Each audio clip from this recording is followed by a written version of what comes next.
अस्सलाम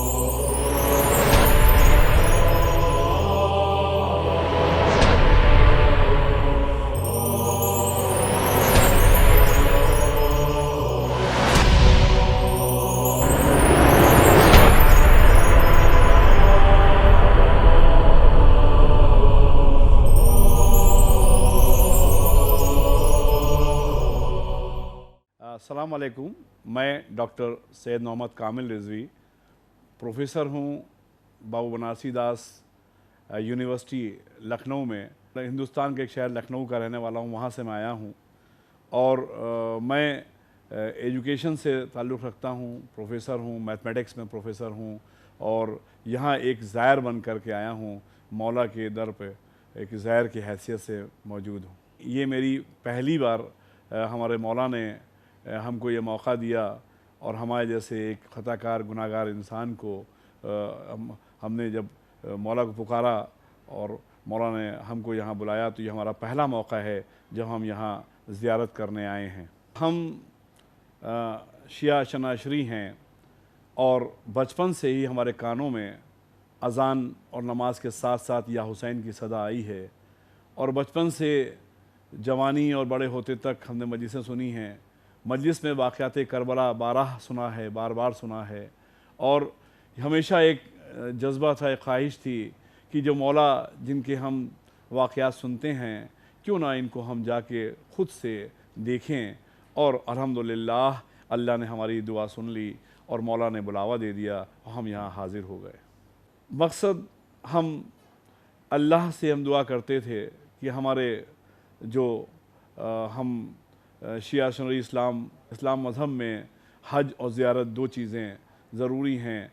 अल्हम्दुलिल्लाह अल्लाह का हुक्म था, 2016 में हमने हज किया था। फिर ये ख्वाहिश थी कि ज़ियारत हो जाए तो हमारी कम से कम ज़िंदगी का जो मकसद है वो पूरा हो जाए। और अल्हम्दुलिल्लाह इस बार हम ज़ियारत करने आए हैं और हमारी वहाँ से अगर हम कंटिन्यूएशन से देखें तो हमारे हज के साथ साथ आज 14 मासूमीन किए, उसके रोज़ों की ज़ियारत भी हो गई और हमें लगता है कि हमारी ज़िंदगी का एक बहुत बड़ा मकसद हमें मिल गया।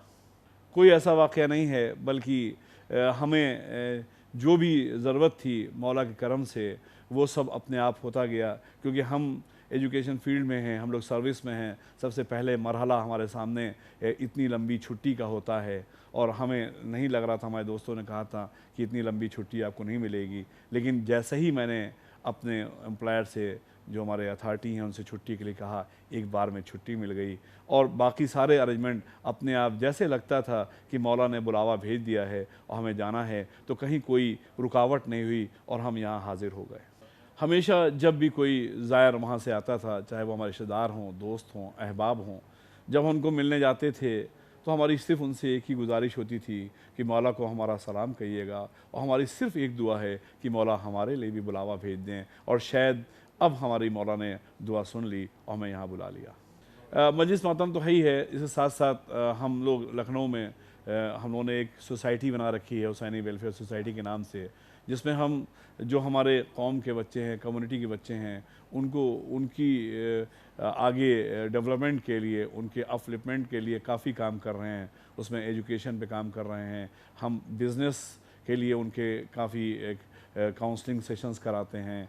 हम उनके कंप्यूटर सेंटर क्लासेस चलाते हैं और जिसमें आगे कुछ बने। और ये सारे काम हम इमाम ज़माना की सुपरविज़न में कर रहे हैं कि जिससे हमारी कम्युनिटी का नाम हो और हमारे मुल्क का नाम हो और हमारे शियत का नाम हो। कई लोग यहाँ से गए जो यहाँ से पहले आप कह सकते हैं कि उनके अंदर मुस्तकिल मिजाजी नहीं थी अपने मज़हब को लेके, लेकिन जब यहाँ से वापस गए हैं तो मौला का उन पर करम हुआ है, उनका मुस्तकिल मिजाजी हुई है, वो मज़हब की तरफ भी उन्होंने रुजू किया है और अपने काम और धंधे की तरफ भी वो पाबंद हुए हैं। तो इससे लगता है कि अगर सही दिल से और सही मकसद के साथ आदमी ज़ियारत करने आ रहा है तो उसमें तब्दीली ज़रूर आएगी। ज़ाहिर इमाम हुसैन को, इमाम हुसैन और शहदाए करबला से सबक लेना चाहिए।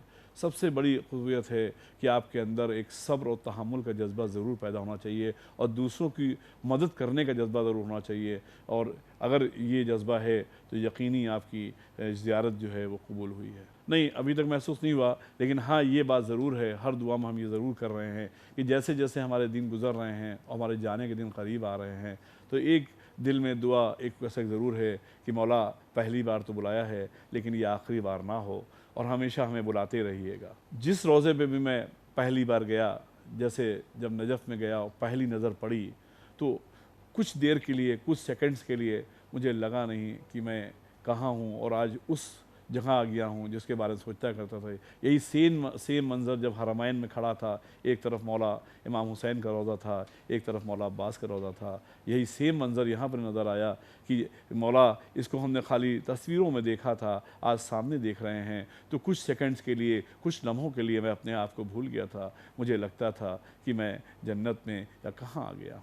सफ़र इश्क नेचुरली जो हमारा करबला का सफ़र है, इसे हम सफ़र इश्क कह सकते हैं, क्योंकि यहाँ हमारे वो लोग हैं, उनकी करबला, उनकी यादें जुड़ी हुई हैं इस ज़मीन से, जिनको हम हमेशा से, जिनके बारे में सुनते आए हैं, जिनको हम आका व मौला मानते आए हैं, जिनके वसीले से हम दुआएं मांगते आए हैं। तो ज़ाहिर बात है, जिससे आप इस कदर इश्क और मोहब्बत करते हों, जब आप उसकी ज़रज़मीन, जो ज़मीन उससे वाबस्ता हो, जब आप उस तक पहुँच जाएँ और उसके लिए सफ़र करें, तो 100% ये सफ़र इश्क होगा और इसीलिए हम इसको सफ़र इश्क कह सकते हैं।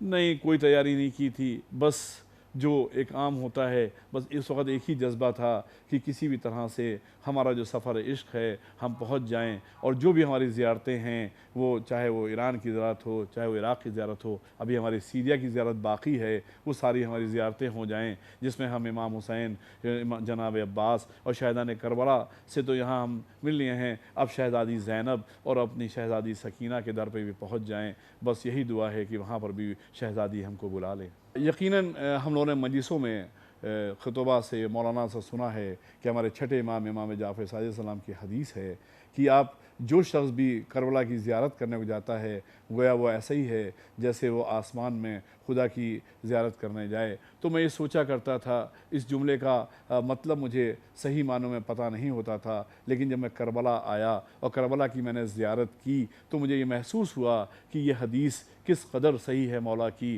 कि इसका मतलब ये है, क्योंकि मैंने सुना था कि इमाम हुसैन के जो मज़ार है, समा मज़ार का जो रोज़ा है, उस पर 70,000 मलाइका हर वक्त तवाफ़ किया करते हैं। तो यकीनन यहाँ यही मंज़र देखा, जैसे हमने सुना था कि हमने ऊपर अर्श पे देखा तो नहीं है, लेकिन सुना है कि खुदा की बारगाह में जो फ़रिश्ते हैं वो हर वक्त इबादत में मशगूल रहते हैं, कोई सजदे में है, कोई रुकू में है, कोई नमाज की हालत में है। वही सेम मंज़र हमने यहाँ रोज़ों में देखा है कि हर शख्स यहाँ इबादत में मशगूल है, जो कोई कुरान की तिलावत कर रहा है, कोई रुकू में है, कोई नमाज़ें पढ़ रहा है, कोई मुनाजात पढ़ रहा है। तो यकीनन ये एक जन्नत का टुकड़ा है। और खुदा जो लोग भी नहीं आए हैं, उन जिन्होंने भी सलाम कहा है, जो हमारे दोस्त अकारिब हैं, उन्होंने यहाँ आने की ख्वाहिश ज़ाहिर की है, मौला उनको बुलावा दें, अल्लाह उसको तामील दें और जन्नत से आएँ और इस जन्नत के टुकड़े की ज़ियारत करें। इस बारे में मेरा अपना ज़ाती तजुर्बा ये है कि ये वो जगहें हैं जहाँ कोई भी आदमी तब तक नहीं आ सकता जब तक अल्लाह का हुक्म ना हो और मौला का बुलावा ना हो। और इसके लिए हर शख्स को, चाहे वो जितना पैसा हो, चाहे जितना उसका असबाब हो, लेकिन जब तक वो अपने तैयार नहीं करेगा कि उसको अल्लाह इस काबिल बना दे कि मौला का बुलावा पहुंच जाए, तभी वो आ सकता है। लाख कोशिश कर ले, अगर बुलावा नहीं होगा और अगर अल्लाह का हुक्म नहीं होगा तो वो यहाँ नहीं आ सकता। लम्हा लम्हा याद आएगा और हर वक्त यहाँ याद आएगा। और ख़ासकर यहाँ की जो ज़ियारतें हैं, जो रोज़े हैं, जो रोज़ों के अंदर का सुकून है, जो मौला के दर से वाबस्तगी है, वो तो भूल ही नहीं सकते हैं। और मैं समझता हूँ कि जब भी हम मुसल्ले पे खड़े होंगे, इबादत करेंगे, अल्लाह से दुआ करेंगे इन सब के वसीलों से, तो एक एक जगह, एक एक लम्हा हर हालत में आँखों में घूम जाएगा। और शायद अब हम लोग को दुआ मांगने में और आसानी हो जाए, क्योंकि अभी तक के जो हम लोग वसीले की दुआ मांगते थे, उसकी कोई हमारे पास इमेज नहीं थी, एक खाली तसव्वुर था। लेकिन اب ہمارے پاس ایک امیج ہوگی، اس امیج اس روضے کی اسے ہم آرام سے دعا مانگ سکتے ہیں اور یہاں کی ہر یاد اپنے ساتھ ہم ہر وقت رکھ سکتے ہیں۔